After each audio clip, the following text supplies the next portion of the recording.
ऐसा समय आया कि जब सुप्रीम कोर्ट और शरिया में यह लगा कि मतभेद है, तो इस देश की संसद ने सर्वोच्च न्यायालय के निर्णय को रौंद कर शाहबानो केस में शरिया को सुप्रीम कोर्ट से ऊपर कर दिया। मैं विनम्रता से कहना चाहता हूं, दुनिया के किसी सेकुलर देश में ऐसा कोई एक उदाहरण बता दे तो मैं अपना बयान वापस लेने को तैयार हूं। फिर उसके बाद उपरांत महोदय इतना ही नहीं हुआ, फिर प्लेसेस ऑफ वर्शिप एक्ट आया। वो कहता है कि 15 अगस्त 1947 के बाद कोई चेंज नहीं होगा, ठीक है, मगर महोदय फिर वक्फ बोर्ड एक्ट आया जो यह कहता है कि कोई समय सीमा नहीं रहेगी। और सूरत नगर निगम पे दावा किस बात पे है कि मुगलों के जमाने में वो सराय थी।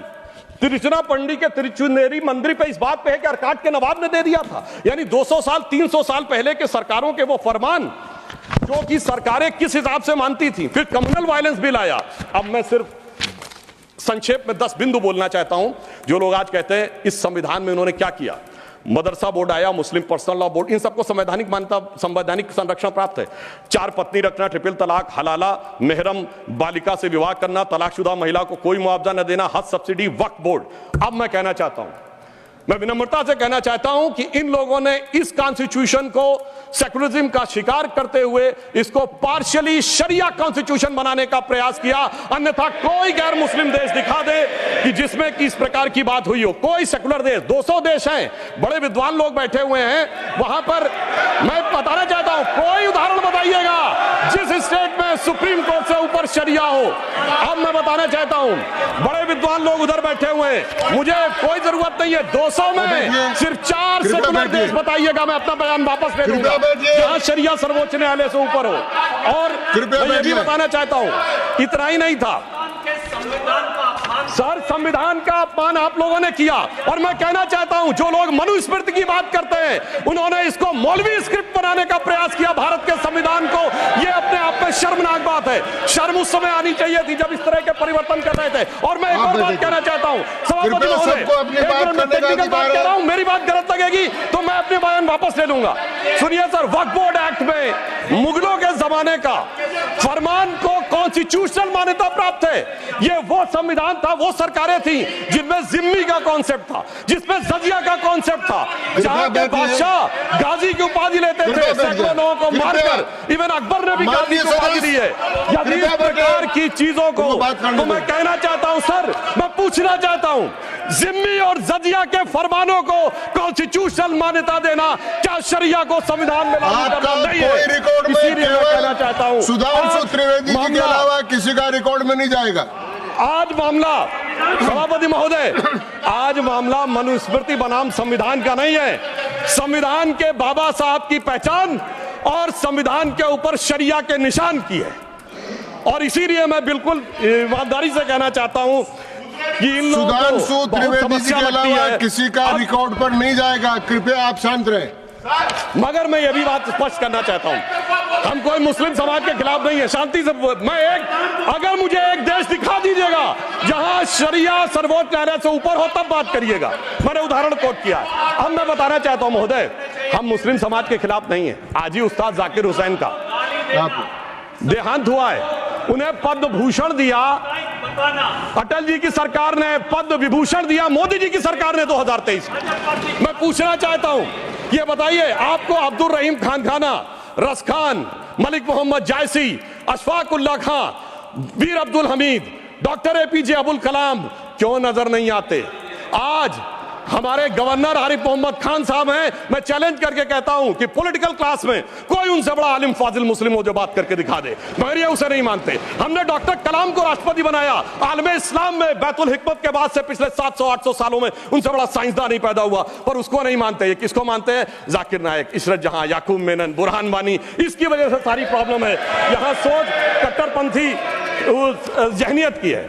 और मैं सभापति महोदय ये एक और फैक्ट कोट करना चाहता हूं, इन लोगों को बहुत वो लगता है, तो मैं फ्रीडम हाउस रिपोर्ट, वैसे फ्रीडम हाउस में बहुत से लोग इनके मित्र लोग भी हैं, उसका annual survey of political rights and civil liberties 1999-2000 वो कहता है कि दुनिया में धार्मिक मान्यता का लोकतंत्र से क्या रिश्ता है।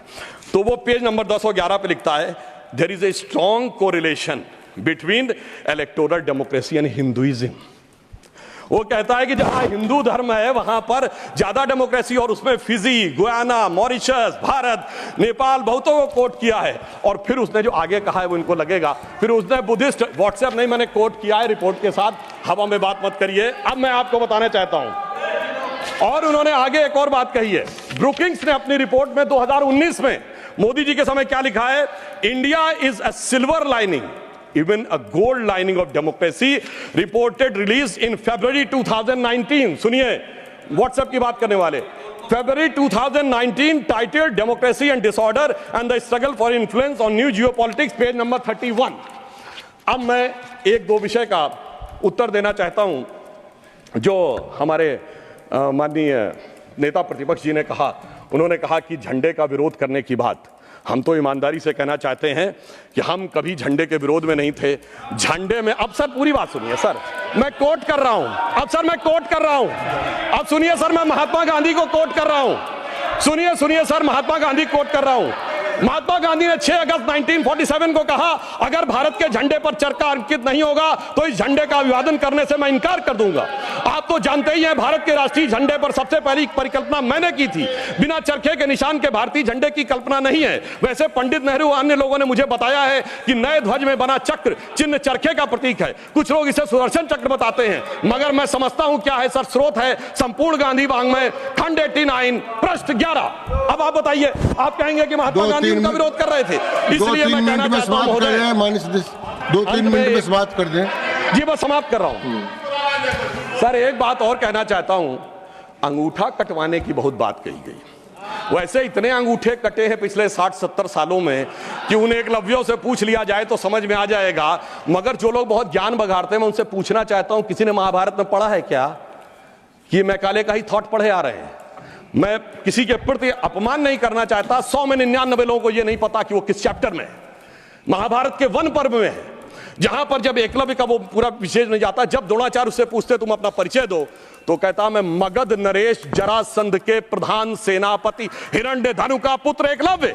He was the chief of the armed forces. माननीय सदस्यगण, ऐसे कहते जैसे माननीय सदस्यगण, जो बचे हुए माननीय सदस्य बोलने वाले हैं उनको कल अवसर मिल सकेगा। आप कृपया 1-2 मिनट में समाप्त करें। जी हम समाप्त करते हैं। तो इसलिए मैं कहना चाहता हूं, जब अगर आप हकीकत में देखेंगे तो समझ में आएगा। और मैं आज प्रधानमंत्री जी को धन्यवाद देना चाहूंगा। महोदय, ये जरासंध की सेना वो थी जो उस समय भारत की सबसे शक्तिशाली सेना थी, जिसके लिए कृष्ण जी भी एक बार छोड़े थे तो रणछोड़ नाम पड़ा था। अगर ट्राइबल उसका चीफ था, यह भी तो पूरी बात बताओ। और आज 5000 साल के बाद जब महामहिम राष्ट्रपति ट्राइबल समाज से हैं, तो पहली बार तीनों सेनाओं का सर्वोच्च अध्यक्ष एक बार पुनः ट्राइबल हुआ है। तो मुझे लगता है भारत की परंपरा को सही ढंग से समझने का एक अवसर मिला है। इसलिए मैं कहना चाहता हूं सभापति महोदय, बस 1-2 लाइन में समाप्त करता हूं। अगर महाभारत ही पढ़ना है तो महर्षि वेदव्यास की दृष्टि से पढ़ो, विदुर की दृष्टि से पढ़ो, शकुनी की दृष्टि से पढ़ोगे, भाइयों को लड़ाने वाले शकुनी की दृष्टि से, तो यही नजर आएगा। मगर क्या बताएं सभापति महोदय, ये भाइयों में लड़ाने वाले शकुनी, भाइयों में लड़ाने वाले मंथरा की मनोवृत्ति इतनी व्याप्त हो गई है देश में कि आज इस देश को, और मैं एक पॉइंट और कहना चाहता हूं सर, कमिटेड जुडिशरी की तो बहुत बात की गई, पर इस देश में एक ऐसा उदाहरण भी हुआ है जब एक जज कांग्रेस का नेता रहने के बाद जज हो गया। सर 1962 से 68 तक जस्टिस बेहरुल इस्लाम राज्यसभा में कांग्रेस के सदस्य रहे, फिर 68 से 72 तक दोबारा सदस्य रहे। 72 में उन्होंने रिजाइन किया और जाकर बन गए गुवाहाटी हाईकोर्ट के जज। फिर वो वहां बने चीफ जस्टिस गुवाहाटी हाईकोर्ट में। उसके बाद महोदय उन्होंने रिजाइन किया और बरपेटा से कांग्रेस का टिकट मिला।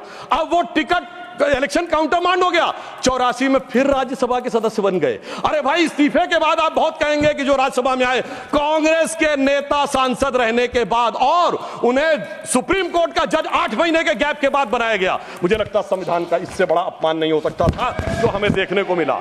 और अंत में सभापति महोदय, मैं सिर्फ यह कहना चाहूंगा एक पंक्ति में कि भारत की लोगों के बारे में एक विचार करिए। कुंभ का मेला होने जा रहा है, जो दुनिया का सबसे बड़ा ऑर्गेनाइजेशन है, और ये किस साइंटिफिक आधार पे होता है? जुपिटर के 12 साल के सर्किल पे। अरे उन्हें तो 200-300 साल पहले जुपिटर के सर्किल का नहीं पता था, हम हजारों साल से आ रहे हैं। मगर क्या बताएं महोदय, जिनकी सोच ही देश के लिए अलग है।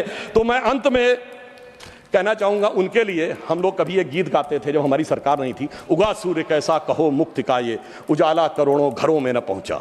तो मैं उनके लिए कहना चाहता हूं, न संयम व्यवस्था न एकात्मता है, भरी है अभी तक मनों में गुलामी, वही राग अंग्रेजियत का पुराना, सुनाते बड़े लोग नामी गिरामी, प्रजातंत्र की धार उतनी गगन से मगर निर्जन सागरों तक न पहुंचा। उगा सूर्य कैसा कहो मुक्ति का ये। अंत में मैं एक पंक्ति कहकर समाप्त करता हूं। सर, इन्होंने जितना भी विभाजन क्रिएट करने का प्रयास करें, पर हम उस सिद्धांत